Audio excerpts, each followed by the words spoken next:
Hello, my name is Ray Hughes, and I am the interviewer for the Veterans History Project. We are at the main library in Cincinnati, Ohio, and the date is December the 2nd, 2014.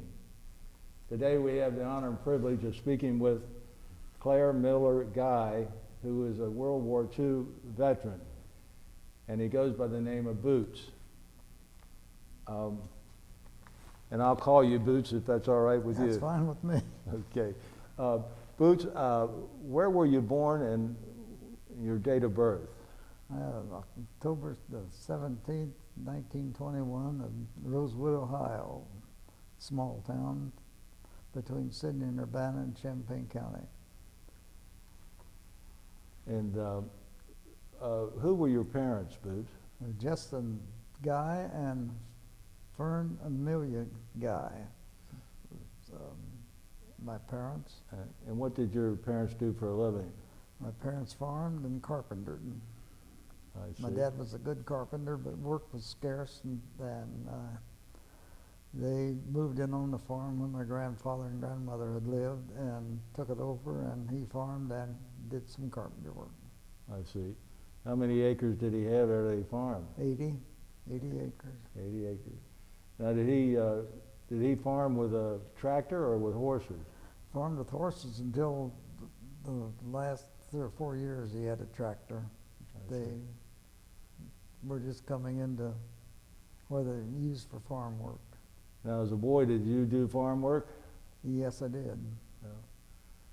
Do you have cows and horse? As I remember, we had 7 cows that we marked mountain morning. Did you milk them yourself? Sometimes, and sometimes I had help. Yeah. What about the horses? Did you all shoe your own horses? Yep, we had a team of horses and pony for me to ride. Mm-hmm. What school did you go to there? Harrison Adams Township School in Rosewood. Now, was that all the way through the 8th grade? That was all the way through 12. Oh, is that right? Yeah. Now, how big a school was that? Well, there was 17 pupils in my class, and that was about average. I see. You didn't have like a 2-room schoolhouse or settings like that? No, we were a little more advanced than that. More than that. Yeah. Okay. What kind of jobs did you have as a boy other than on a farm? Well, my uncle was a carpenter full time, and I worked for him a little bit and farmed a little bit, helped Dad with the farm. And yes, that was about it.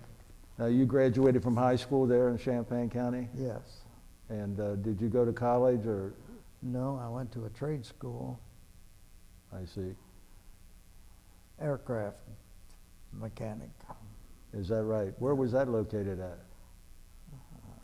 Glendale, California. Is that before you went into service? Yes. Oh, you did? Yes. How did that come about? I wanted to work on airplanes, and that was a school that was, you studied at home part-time, and then you went out there for the practical end of it. And, how did you find out about that school? it was advertised in the magazine, Flying Magazine, I believe. I see. So you went to Glendale, California, Yeah. and trained as an aircraft mechanic. Yeah. Who ran that school? I don't know. I was just curious if it was owned by an aircraft manufacturer or? No. But I wasted my time and money. I could have got the same thing at one of the aircraft plants but there wasn't any around that I knew of at that time. Okay. What year was this roughly? 1940 and 41. Okay. So you spent a year out there in California? No, not that long. Not that long? About 5 months, something like that. And then you came back home? Came back. I see. Then. Where were you at and how did you hear about the attack on Pearl Harbor? Well, I'd gotten home about the 15th of December of 1941, and applied for a job in Troy at Waco Aircraft. And I was to start work there December 8th. And December 7th was on a Sunday. And I had a friend of mine I guess we had dates, then we were growling around because we couldn't get anything on the radio. News from Pearl Harbor, but that's the way it was. I see.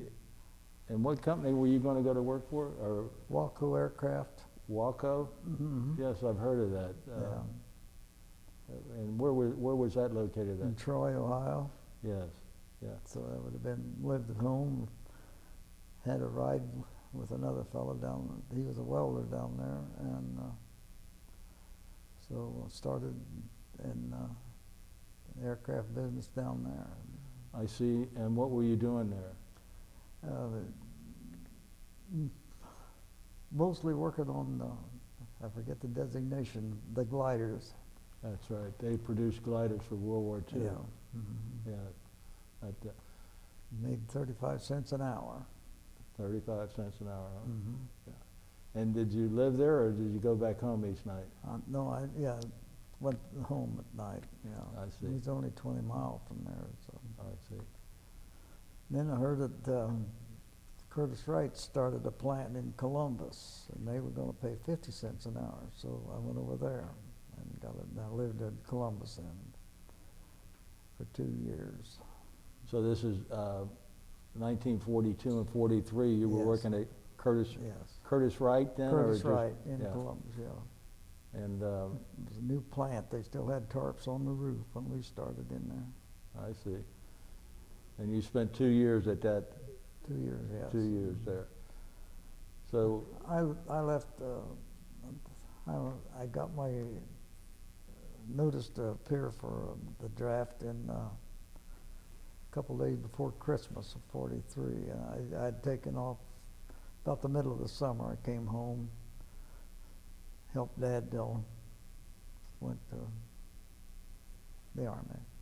So you got your draft notice in December, did you say, of 40? Yes, December of '43. And so when did you actually join the Army then?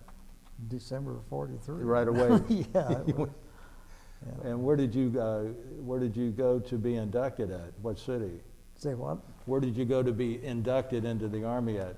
What Columbus at Fort Hays. At Fort Hays? Uh-huh. Uh-huh.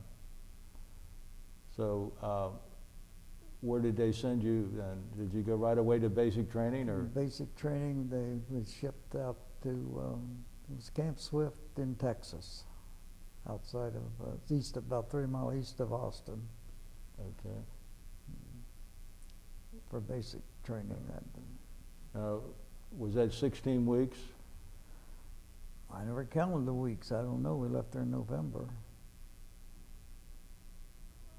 Got there in January. I don't know. I never counted up. You were there in January of 44? 44, yes. Okay. Mm-hmm. And when did you leave Camp Swift? Early November of '44. Okay. And did you go through any additional training after your basic down there? No. So We you shipped out. I see. So when did you ship out from there? 1st of November. I don't know the dates. Of 1944. 44, yes. Yeah. And where did you get shipped to? Where were you going? We landed at Southampton. Where did you leave from in the United States? New York. New York? Mm-hmm. And you went by ship? By ship. Mm-hmm. Liberty, or a Liberty ship. I see. Horrible crossing. Everybody was sick. Not everybody. Some Yeah. of the guys were sick the entire time. It was pathetic. How long did it take to make that cruise? 21 days. 3 weeks, 21 days. Yep. And did you get sick on board ship? No. No. I would, but I got up on the pointy end and the horizon, I was all right then. No, it doesn't bother me. I see. And you landed in Southampton, England? Southampton, England, yes. And why don't you go on and just tell us your experiences after landing at Southampton to the end of the war? Well, we landed at Southampton, and our company shipped or got a train to a little town of Frome in England, and we spent a week in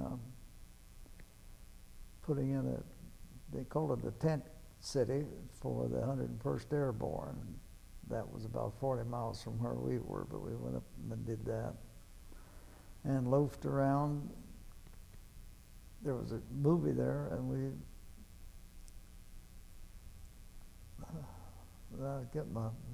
I can't remember all the dates, but we were there about 3 weeks at Frome.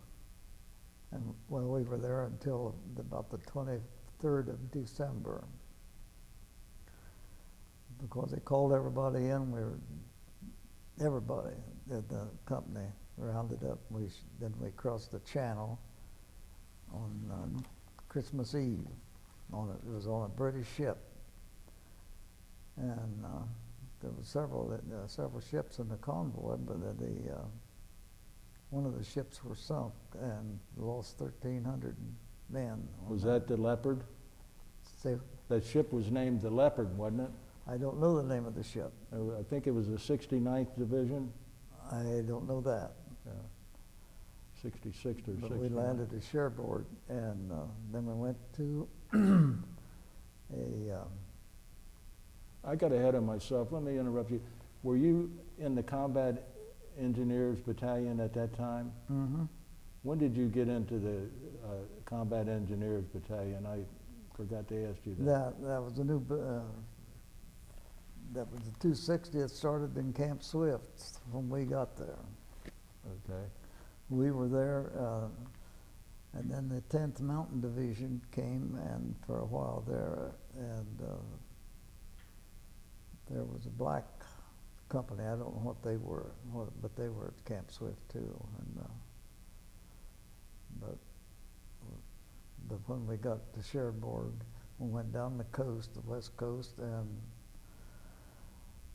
stayed in a chateau. But is that what they had barn the house connected? You know the French, how they do things. Mm-hmm.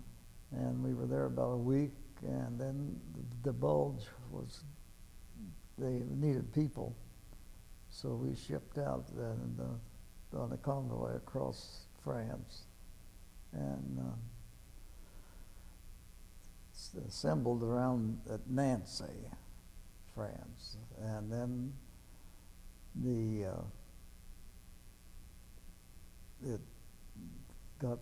it was absolutely, I thought we knew what winter was, but it was a terrible winter. In fact, I think they said it was the worst winter on record. Yes. And our job mostly was we blew foxholes.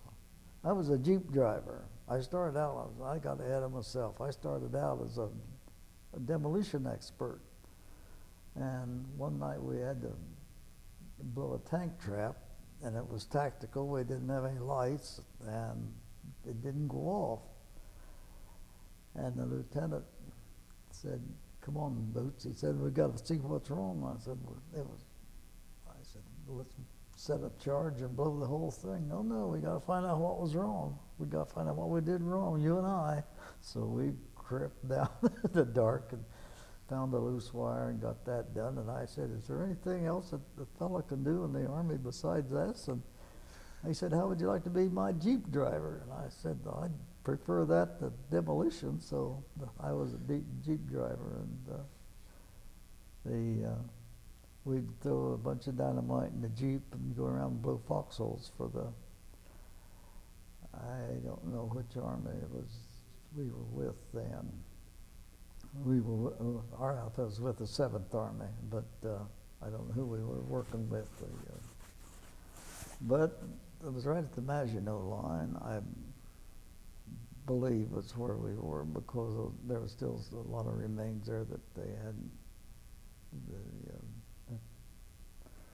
torn a lot of them down. But anyway, it was awfully cold, and we did that, and then in the community, we stayed in one town of Drulingen, I think, for about 30 days. Just there wasn't anything going on. We sat there, and there was a Germans were right across. There was I think it was a Maginot Line. They were on one side, and we were on the other. And the guys would get out and yell insults at the other side, and Schweinhund, and Heil Hitler, and that sort of thing. Just a bunch of guys killing time. And then it brightened up. I remember the day when the fog lifted and we got air support. That was a beautiful day, a beautiful sight. See those guys are going over there.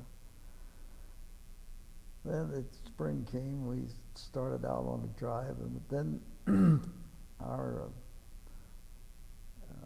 company was assigned to a cavalry, armored cavalry, and we worked with them then across Germany at Worms, across the Main there at I believe, and then we started south. Oh, they had a lot of abattis that were mined and booby-trapped, and that was our job to clear that, fix the roads, fix bridges so the cavalry could get across. And we went down through central Germany, and in the, not too far north of Dachau, I forget the name of the place, but there was we freed a slave labor camp, and the most pitiful thing that you've ever seen is those poor people. But anyway, we couldn't do much with giving them cigarettes. We weren't allowed to give them any K rations or anything. It said too much food would kill them. And so I guess there was people came along and took care of that. But we went on down and got into Munich and on down to all of whatever the cavalry needed or anybody needed to clear mines or build bridges. Or we built a Bailey Bridge, which is a contraption that you put together, but you got to have more counterbalance on the ground, and you put on a section and another section on the back, and you slide it as far as you can, and you eventually get it clear across the river. You got a pretty good bridge. Then you take off the part you didn't, just to counterbalance, and he worked pretty good. We did some of that, and went in then. We went down south of Munich and crossed, went to Rosenheim, which is a lake with a castle, on King Ludwig's castle out in the middle. But we went on and got into Berchtesgaden and came back up into Salzburg, and that's right outside of Salzburg at KMC. It's a big lake. We camped there, and the war ended there. I know we sat on tread of one of the cavalry tanks that they had rubber tread on their tank, and I remember laying on that and listening to the radio all night long how the enemy had finally surrendered, and then it was pretty quiet until everybody was pleased, of course. And then the word came that we were going to train for direct down through Suez Canal to Japan. And the 260th, I didn't have much time in, didn't have any children, wasn't married. They transferred the newbies, they'd call us now, but we transferred to the 11th Black Leopard Division, or no, it was a battalion, Combat Engineer Battalion, and we transferred to that, and the 260th went back to Munich. We went back up a couple times to get our pay and our late mail, and came back down to Linz, Austria, which is right on the Danube River, about 40 miles from Salzburg. And we were in and out of that country for quite a while till that company moved to Vienna. The 11th moved to Vienna, but I and another guy, I don't know yet how that happened, but we were assigned a job of staying in the Austria was a four-power city, or four-power country then, that was divided into four sections, and the American, the English, France, and Russian. Well, Vienna was in the Russian zone, and I and this other this sergeant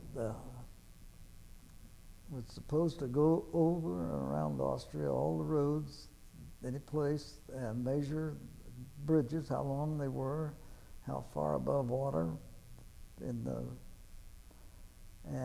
the abattis of any woods that would serve as an abattis. Where there were trees close on both sides of the road, they would cut them both sides and cross them, and then they'd mine them. Supposed to note that. We had a letter from General Patch that we were to be, if we needed fuel, clothing, food, repairs, anything we needed, that any of the Army bases were to, any of the companies that we ran across was to furnish that. And then that was well, that was nothing but fun. Mm-hmm. We got so we could drop a stone, and we didn't, for a while we measured it, but then we could drop a stone and time it. When we had heard it hit the water, then no, you knew how far. Bunch of craziness, but anyway, that's what we did. And then once a month we'd have to go to Vienna to get our mail, our pittance, and there was a bridge across the Danube at Linz, and we, while we were still there, they had a guard. The Russian guard would walk halfway, and the American guard would walk halfway. They'd meet and walk back. Well, one of the Americans was enterprising. He sold his half of the bridge to the Russians, so he could sit in the guard shack and the Russian had to walk the whole thing. Anyway, that was funny.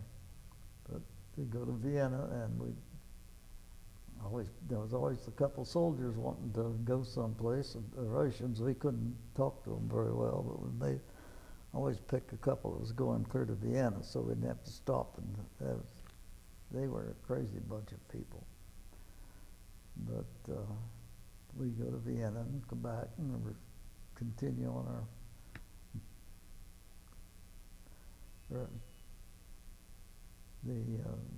job that we had assigned to us. And I still don't know. I kept the same Jeep because I had a wire cutter. They were put in on when we first started, the wire cutter, and they mounted a 50 caliber on a tripod right in the middle of the back seat. And I kept that same Jeep all through the. Why we changed companies and everything, I kept the Jeep. But then it's kind of vague how we ended up, but we quit our job and went back to the company in Vienna and was there about a month, maybe 2 months, doing absolutely nothing. The guys, the ones that had been there that had went first, they started a nightclub. and we'd send a 6x6 to Italy and get refreshments for us and come back up, and they had a little old band, and it's kind of fun. Every night we go down there if you want to, whatever. And went up into Vienna Woods. I heard so much about it, Vienna Woods and the song, you know. Just a bunch of trees as far as I could see. But then we got notice that we were going home. We'd have to go back to Rosenheim, which is halfway between Munich and Salzburg, a lake. Well, I said that, but it became a repel-depel there. They go back for replacement. Oh, I forgot.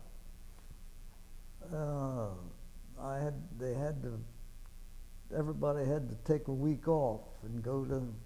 Everybody went to Paris, and I had the week off. Worst week I ever spent.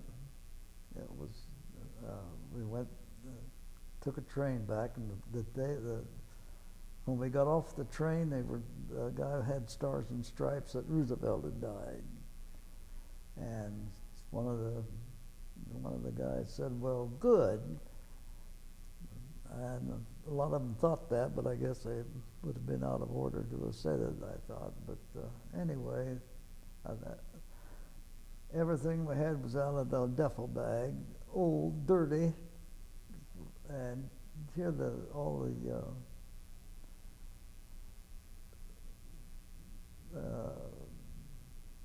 people that were assigned to headquarters company of all was there, and everybody was all starched up and all the medals on and everything, and here we ragtag come in out of the, and I honestly, I was homesick to get back to my outfit, and we spent the week there doing not anything. Well, drank a little, went back, and I was glad to get back, but that would have been about, lost about a week.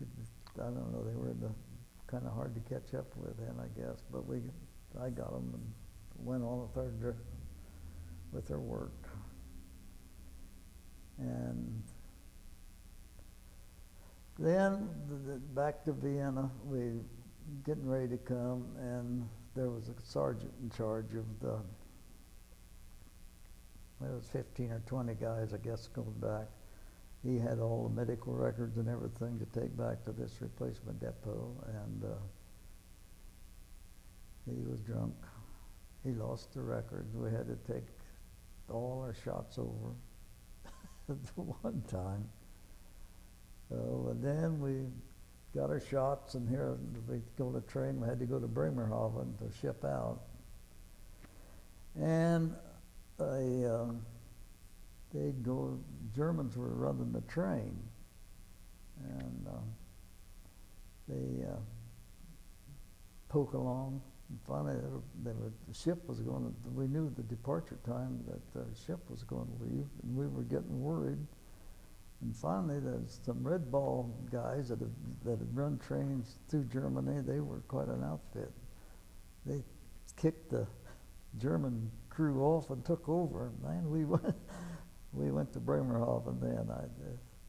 We got up there. Then they said, if you got more than one firearm, you can't go. If they catch you with two firearms, you're off the ship and wait for the next one. Well, I don't know how many other guys up throwing their extra firearms that we had in the pond, in the ocean. But anyway, we got on the ship and come home, and they were short-handed. There was 500, and they was expecting 1,500. Well, they had crates of fresh fruit sitting all over around the ship, but they said everybody, all the, including the commissioned officers had to work. Take your choice of what you want to do. I chose the bakery. That was pretty good.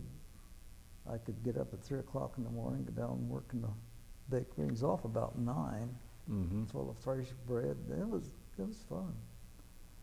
Got back to New York and went down to a camp in Maryland, and we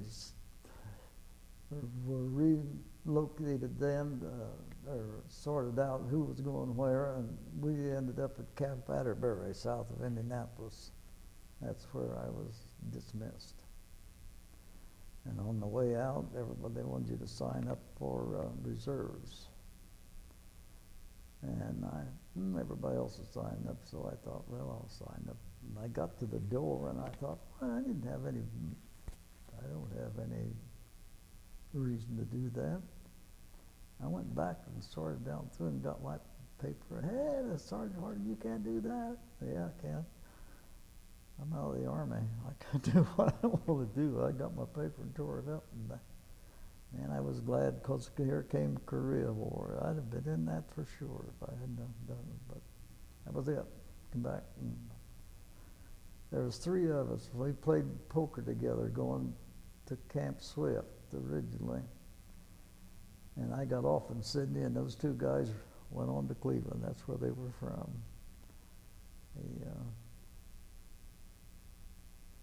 A lot of things happened, but. Did you spend a lot of time with the same men that you were in Texas with? Yeah. Throughout the whole war? Yep. Well, until we 3 had about this. His name was, one was Rockowitz and one was Danny Paul, and they were. Danny was married but didn't have any children, and Rockowitz he wasn't married, and it just happened that way, I guess. So you 3 were together in the 260th and then in the 11th? And then the 11th, yes. And Rockowitz in Vienna, the guys got into the ration zone, got drunk, and lost a 6x6. The Russians kept it. Rockowitz could speak Russian, and the captain said, "Come on, Rocky, we're going to get that truck." And they give the Rocky. I always carried a Thompson submachine gun on when I had to be armed, and Rocky took my Tommy gun, and the captain went over to where this was, and Rocky said, "I was scared to death." He said, "We went in there, and the captain didn't say anything to anybody. He walked right past the desk in front of the captain's office. He found it, and he said he just kicked the door open and went in, and Rocky said, 'We came for our truck.' And he said the guy there walked over to the window and pointed down in the motor pool, and there it is. Down, drove it home." But, did you ever have any trouble with the Russians when you would go over into their zone? No. We couldn't converse. What little bit of German we picked up out there, we could talk. Well, we didn't have any trouble with them, no. They were wild. They were, at night, the nights that I were in Vienna, they shooting false small arms all night long and things. They never stopped, I don't think. But the cook, the company had a cook that helped out with the nightclub, but I think her father died, someone in the family, and they said, "Take her over to the funeral." It was in the Russian zone. And, okay, I took her over, and she went in, and when they brought the casket out that put in the hearse, they saw that American Jeep sitting over there, and they slammed that casket and slammed the doors and come running over wanting cigarettes, chocolate, whatever. But it's interesting what to associate with people like that. Mm-hmm. I got a haircut, and the woman was a paratrooper that cut my hair. A paratrooper in the Russian Army? In the Russian Army, yeah. But there was a lot of jokes about the Russians that Americans would tell, but they were a wild and woolly bunch, but they were all right, I guess, like most people. If you would, tell a little more about this slave labor camp you were at, if you would. I can't tell you any more than they were the most. You see matchbox drawings of men, and that's what they were. And you didn't want to touch them, but they were so grateful. And there was a guy in Springfield where we bought a lot of Taggart Brothers, and we got to talking one day, and he had been there at some, I don't know the same one, probably not, but he had, his outfit had liberated one of those camps, and he couldn't talk with it. He was so upset about that. He would cry when we would talk about it. And you would, well, you can't hardly help but crying when you think about those people. Yeah. That had been terrible. Yes. We went past Dachau. You weren't allowed. We didn't know what it was really till it was. But the slave labor camp wasn't very far from there. I don't know that they couldn't. Wherever they used the slave labor, it wouldn't have been Dachau because they would gassed. But we don't know. I don't know very much more than I got out of the Jeep and stood there, and these people came, and well, as I say, they just wanted to hug you, and they wanted something to eat, and you couldn't let them have it. And but that was, and then that stands out in my mind. And then when we got out a week or so around Salzburg, things were quiet then. People were friendly, and we set up a kitchen. The company set up a kitchen, and you go through with your mess kit. Well, that one, a couple of days, the kid would come where you scrape the food out that you didn't eat, and you wash your gear and go on. Well, there was a little kid wanting, so he would take what you scraped out of you. And then they got kind of organized, and there'd be little fellas first, and then a little bigger ones second. That the 10, 12-year-old, I never once did I see any pushing, shoving, screaming. They just was very orderly, the little fellas. And that couldn't go on because you couldn't eat, give it to the kid. Right. Everybody was saving their food, so they had to borrow the little fellas. But those big sad eyes are looking at you. Right. You couldn't not leave food in your tray for those fellas. Because I could eat K-ration. It was me. That was the rest of the fellas too. We'd give the kids our food, and we'd eat K-rations or whatever, hash.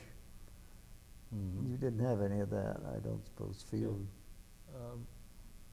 I liked the food I got in the service, but I never had to go through what you guys did. Well, a can of hash on a frozen day, and you no way to heat it. Not very good. K-rations were good. I enjoyed them. or I didn't enjoy them, but I could live on them. You mentioned Berchtesgaden. Beautiful town. Did you get anywhere close to where Hitler was there? Oh yeah, yeah. We was at the Eagle's Nest where he would. I got pictures. Uh-huh. Did you see them? Not yet, but... No, I got some pictures that this lady, I took a little 35 millimeter, and this, well, she's a cousin of mine, so enamored with the big window looking out, and a man standing in silhouette in the window. You can't see because you're looking into the light. You can't see any features, but she was so enamored with that, she took those pictures and had them enlarged and gave me some. But there was, my lieutenant was an adventuresome soul. I wonder where that road goes. Well, okay, we'll go see. Well, we were hunting gravel one day. It sounded pretty bad.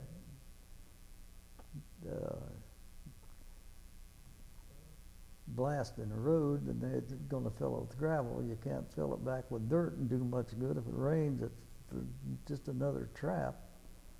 But we were hunting gravel, went down around this embankment.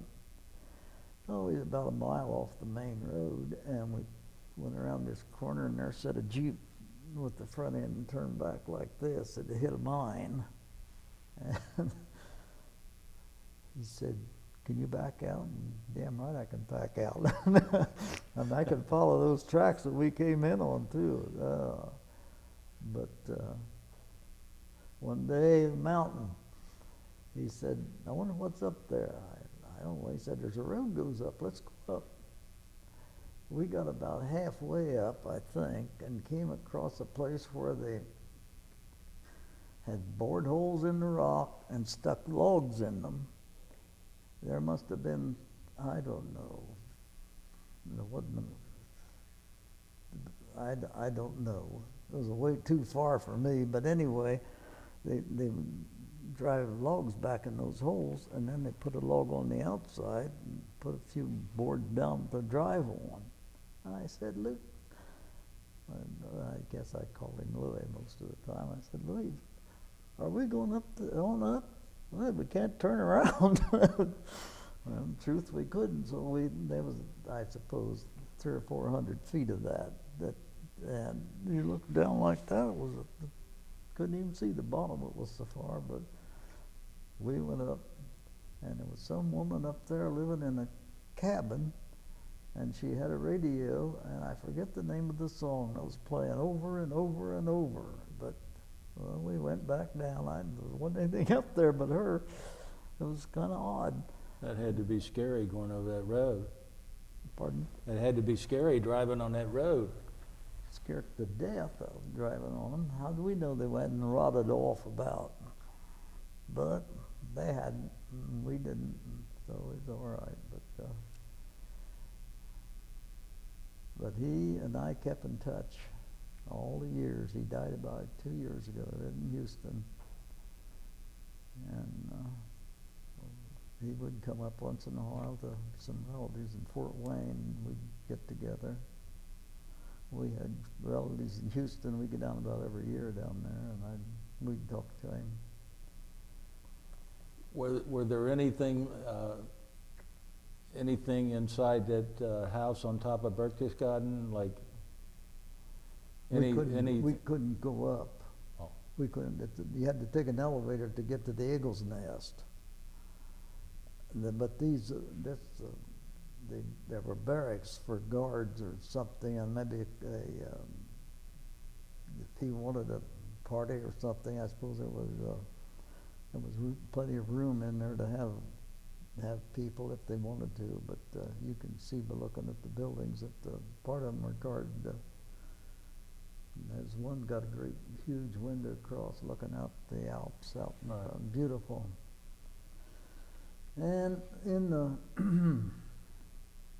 while we were milling around Salzburg, it was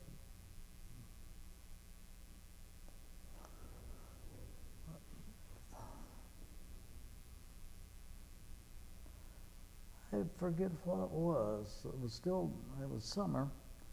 But anyway, I got a pass.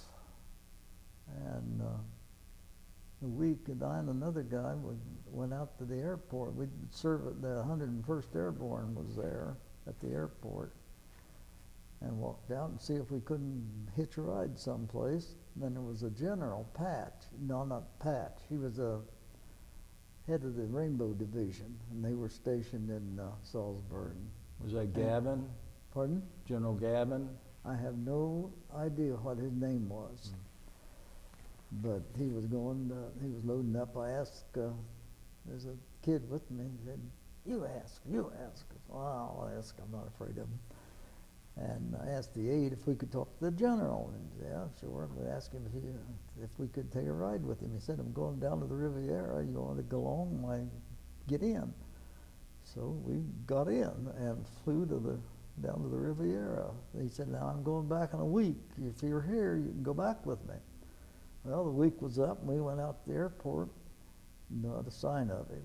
Next day, not a sign of it. The third day, we were AWOL, and began to get a little nervous, but it was peacetime, so it wasn't too bad. But the guys, he wasn't there then. They said, hey, that B-17's going up to Salzburg. Get on in. Well, we did. They got a ride on the B-17 back up to Salzburg. It was clear both days that we flew over the Alps, and that is quite a sight. You would know what it looked like, but we enjoyed that. Some of the things like that was fun. That B-17 reminds me, you said that initially you wanted to be in the Air Corps. Mm-hmm. What happened? I couldn't pass the physical. Oh, really? Oh, really? Yeah. And you would think that the requirements to be a combat engineer would be more difficult than to be an airman. Well, I don't know about that, but I had white coat syndrome, they said. My blood pressure and pulse rate was screwed up. I see. And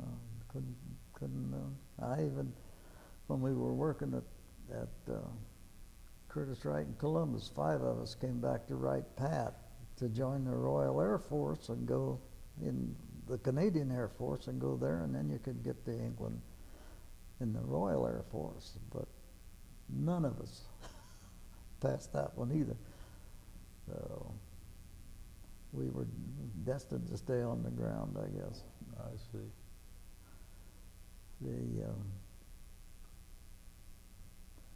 But I had my second, he was second lieutenant. He was the most sarcastic man you were ever around. But he and I, for some reason, hit it off, and we got to be pretty good friends. And he said once, you're the only one of my outfit that I've ever kept in touch with. He said. So when you were going through your training, were you trained to disarm mines and? Oh yeah. Mm-hmm. That's yeah. That's not a job I don't think anybody would want to have. Well, I would have. I didn't have much. A couple of nights. I know one night was out with our mine detectors. They were big old brutes, and we had a crossroads headed Clair. Everybody had to get through, and they were shelling it. I don't know what happened. I guess shrapnel got my mine detector, and I had to quit. And oh, I felt so bad about that. But I had to go back and see if I could find another one. I couldn't find another one. I had to stay back in the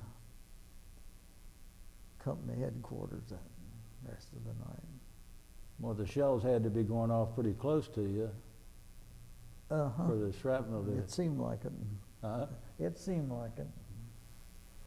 They had to be pretty close if it Well, hit. they developed a proximity fuse on some of those shells where they could set them, they'd explode at a certain height above the ground, and Right. you could get, he had a musette bag, and the only thing that we got was a piece of shrapnel went through it. It set in between the seats. That's where he kept it. Yeah. What do you recall where that crossroads was? No idea. I know I started back in the Jeep and hit another Jeep headlong, and I thought it was a man flew out of it, and went up and see the guy was all right. And, oh yeah, I said, how about your buddy? Where'd he go? Oh, that was my duffel bag. That ain't. But it was dark. I didn't. Nobody hurt. But that was. You drove without lights every place, of course, and you always had the windshield down and the cover on it, so no reflection. And at night, you wasn't supposed to wear a wristwatch, or if you did, you pull your sleeve down, so you didn't get a glimpse of that. Nobody wore glasses then, or not many, and so. But that was one of the things that they were cautious about, was any reflecting material. And I don't know, it was interesting. It was kind of scary. Once we got, when you'd run into mortar fire or something like that, we'd abandon the Jeep and head for the ditch. And he was talking about, we're getting pretty good at this. He did. I can't figure out a way to use it in civilian life. But one day it was pretty bad, I guess, because we both dove hit the switch and set the brake, and we was in the ditch in a couple seconds, but both of us skinned our knees awful bad when they come out. And we found the aid station right away or later, but the guy said, you want a Purple Heart? Yeah, that's Purple Heart. That's bleeding. You get a Purple Heart. We didn't, neither one of us. They offered it to both of us, and we didn't take it. But I don't know why. I guess they figured it was for somebody that was hurt. Now, when you traveled, you said something about a wire cutter. They had a nasty trick. They would stretch a cable across the road at the right height, and it would decapitate you. So you welded a angle iron up on the jumper and braced it, put a hook on the end and catch the wire, and break it, hopefully. Yeah. It worked. Yes. Did you ever run into any cable? A couple times, yes. Mm-hmm. But, there were so many things. I thought it was kind of foolish. There's so many things go down that's taller than the Jeep, and but for safety's sake, they put it on. well, it saved a lot of lives, though. Well, Saved yours. maybe. I suppose it did. Louis.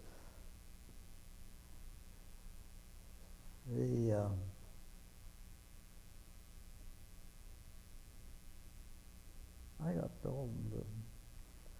sorry about getting the time mixed up, but I forgot about going to Paris.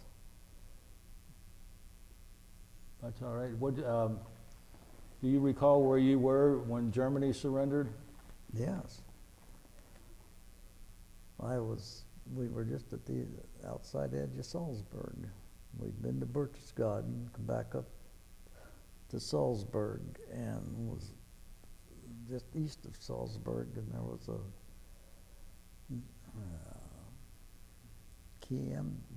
wasn't KMC. There was a lake there. We were close to that. And we could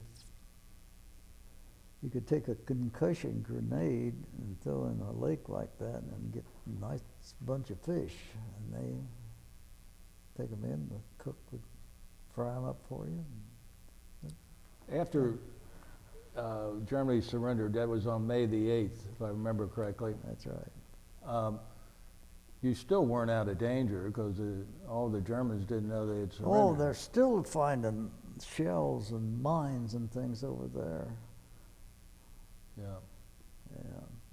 There was went over one bridge and was stuck in that town for 2 or 3 days and been driving back and forth, and some guy said, look there, and there was a teller mine. We'd been riding over it for 2 or 3 days, and it hadn't figured it wasn't going to go off, or it would have all by now.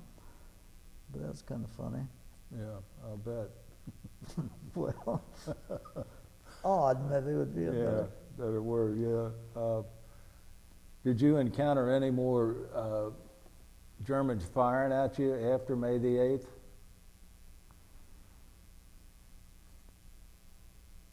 I don't think so. We were ready to quit, and I know they were. Yeah. And you were, on April the 12th, you were in Paris when Roosevelt died.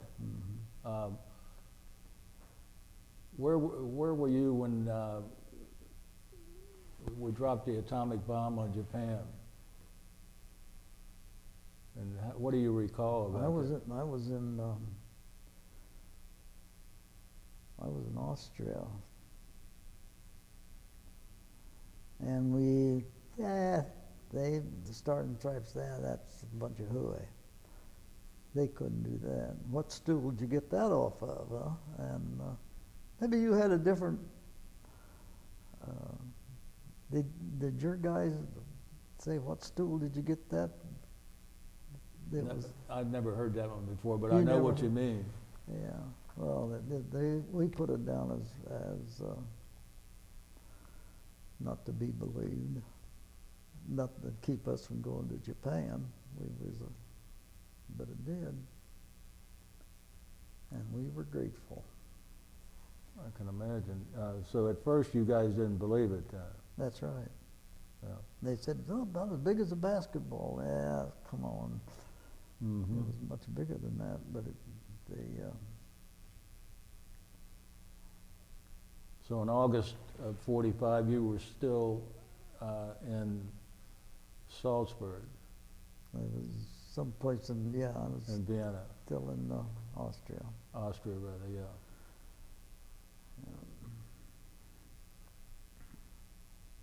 So after that, when did you come home then? If you review that with us one more time. I got out in April of 46. Oh, 46, okay. And what rank were you when you got out? T4. That's all I got to. Was it T4? T5? T5. T5. Now, a T5 was like a tech sergeant, wasn't it? No, that was like a corporal. Or like a corporal. Yeah. I asked him, I said, everybody else is with my age was come through Swift as a sergeant, buck sergeant. He said, yeah, and you know what happened? I'd have to get another driver because you can't be a tech sergeant. Then I ain't going to do it. And he didn't, and I cussed him. Well, I didn't really cuss him while we were still soldiers, but afterward. He said, I wasn't going to let you, if it made you a sergeant, you'd have had to leave. And he said, I wasn't going to do it.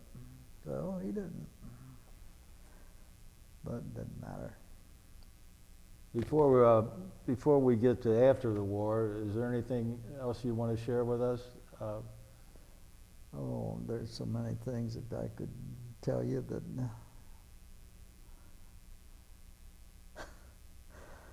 I got to tell you one. It was the funniest thing. We were in Frome. It was Sunday afternoon. It was raining. It was blah weather. And there'd been a constant argument in the Army whether a fart would burn. Some said it would, some said it wouldn't. And we decided this would be a good we had a guy that he was pretty flatulent all the time, and he could bring them on demand about it. And we decided we'd find out for sure. And he felt one, and he had on long johns, and pulled it open, and I got my lighter. I got my lighter out. He let go, and I flipped my lighter, and the damnedest explosion you ever heard. He burned all the pills off of his arm. Burnt the hair off of my hand. I thought I'd split. It brightened up the afternoon, I'll tell you that. Now, this lieutenant that you were driving for, is he the fellow that you stayed in touch with after the war? Yeah. Yeah. Yep. What was his name? Don Sheline. What was that last name? Don Sheline, Sheline. He made First Louis when the company split up. But we kept in touch. Now, where were you at when you got discharged then, Boots? Camp Atterbury, I guess. Camp Atterbury? Yeah. And you came right back on home then? Come back, yep, got off train in Sydney. And what'd you do right after the war then? Well, after you were discharged? I was getting $1 an hour and I couldn't believe it. I was carpentering. And from 50 cents an hour to $1 an hour when I'm making 50 cents when I went in, $1 when I got out. That's pretty good, but that was what the wages were then. And were you working for someone or self-employed? No, I was working for Dad. He was busy carpentering. Can I be excused? Yes. A minute? Yes, sir. 2 minutes? Yes, sir. Boots, I wanted to ask you, we covered your experiences, or some of them, in World War II, and I know we didn't cover them all, but did you bring anything home with you from over there? Any trophies or anything, weapons? Yes, I remember I got an S&S, I don't know, it's a knife about yay long. It's got engraving on it. Mine air is true, my honor is true in German.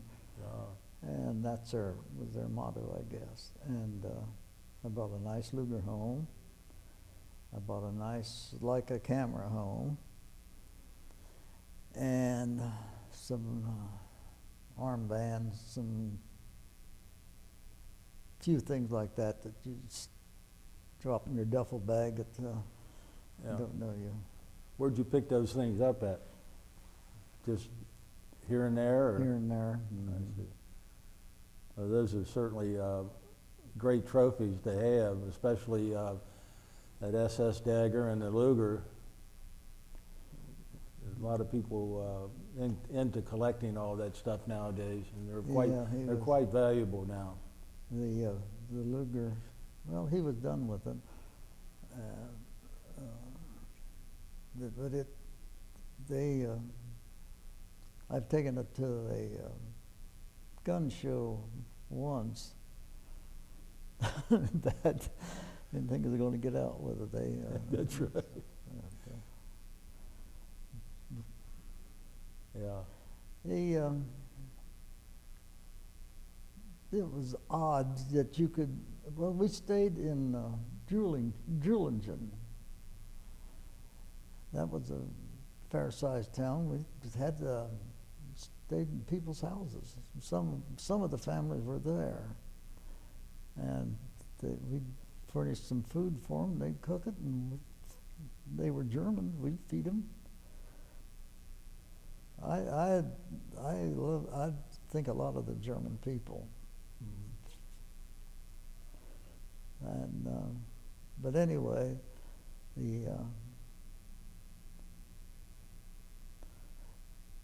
but an empty house. You were the victors. You went in, and if you wanted something and they had, well, you liberated it. I guess we talked about. We didn't steal it. We liberated it, and I didn't enjoy that at all. I thought it felt like it was. I didn't. You pick stuff up in stores. Sometimes the windows would be broken. If there was things in, I suppose it's anything you felt like you wanted in the store window, well, you took it. But by and large, it wasn't too bad. I know we were staying in this house and we'd sleep in. I had a sleeping bag. 2 or 3 of us sleeping on the floor in this upstairs room, and the smoke is coming up somebody decided the house was on fire, so I get out, and the other guy got out, and the other guy had to wake him up, and he couldn't get his bag open, so we drug him downstairs. Kaboom, kaboom, kaboom. It was a constant carrying on, but then it wasn't much of a fire. It was more smoke than anything else. Oh, he was mad. And next time he could just burn up. But some funny things happened. Well, when you came home, how did you got married? I can tell that by your daughter being here, but who is your wife, and how did you meet her, and when did you get married? Well, mostly the first date we had was we came to Cincinnati, Coney Island, on the 4th of July in 1944. I was on furlough, and didn't think much about it. We rode a time or two, nothing too serious, and I called a couple times when I got home, and she told me afterward, her mother, she was from a family of 5 girls and a brother.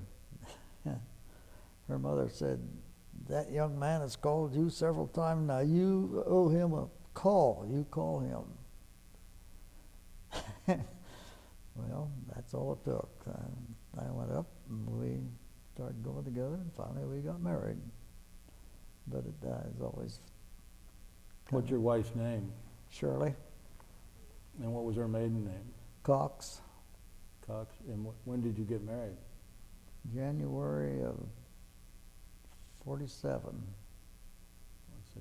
And where'd you all live after you got married? Pardon? Where did you live after you got married? Well, we moved in we didn't move, we didn't have anything but what we had on.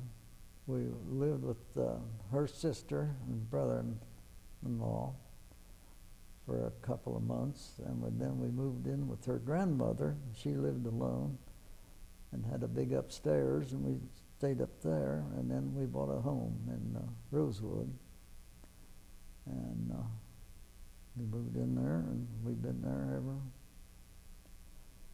ever since. Now, how many children did you have? 4. 4, and what were their names?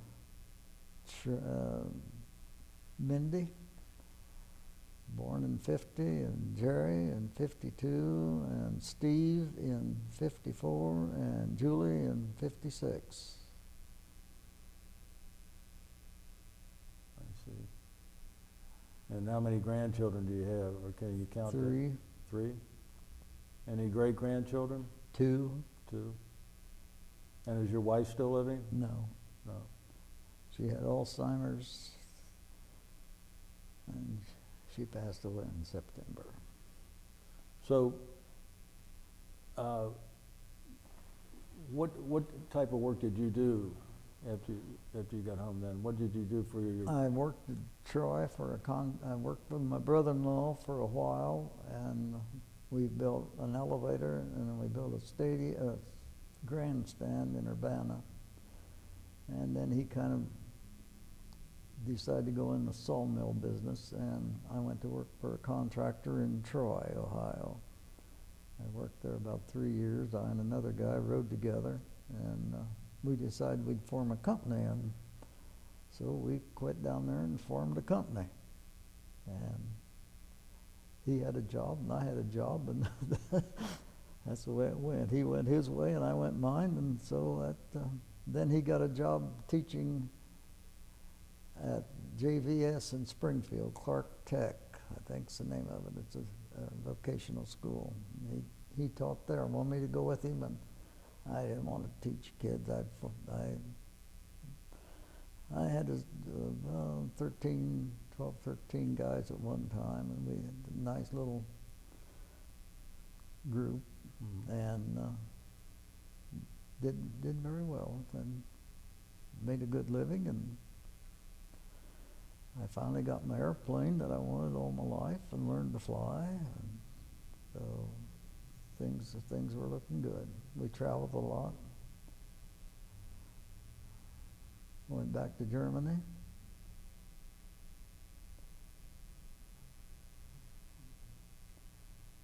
And I guess she got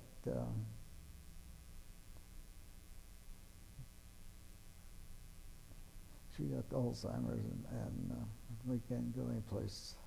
And then finally, she had a stroke and passed away, she's about 2.5 years in a nursing home. So the girls are looking after me now. Well, we really are pleased that you came down and conducted this interview with us. I'm not a public speaker. I never have been, and I won't be, but I guess some of the things that's easy to tell. I'll say one thing. I felt like everybody talked about Roosevelt's war, and don't know why we're ever over here or anything, but after that, after seeing those little children and those people in the slave camp, it makes you think maybe you did a little good. That you did.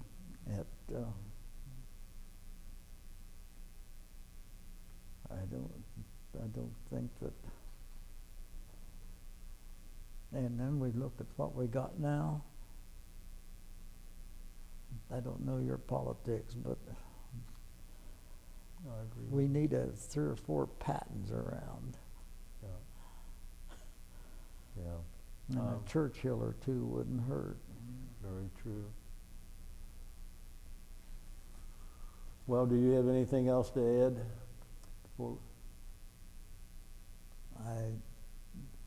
I've got a beautiful family.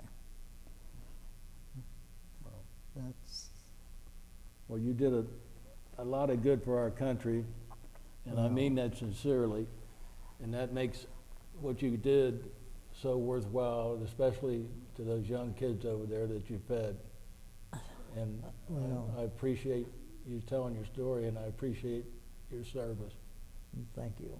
You can tell your story anytime now too, can't you? Yeah. And I think that will end our interview now.